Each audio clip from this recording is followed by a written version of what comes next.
ចាសូមជម្រាបសួរអស់លោកអ្នកបងប្អូននៅក្នុងសេចក្តីស្រឡាញ់នៃព្រះយេស៊ូវគ្រីស្ទចាខ្ញុំនឹងអាននៅព្រះគម្ពីរម៉ាថាយនៅជំពូក13ខ47ដល់ខ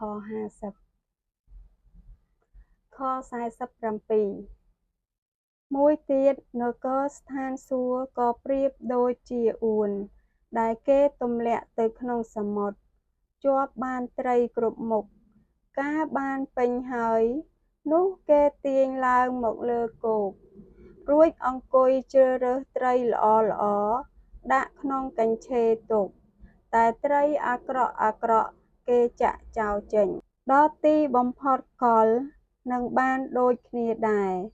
គឺពួកទេវតានឹងចេញទៅញែកយកពួកទុច្ចរិតពីពួកសុចរិតចេញ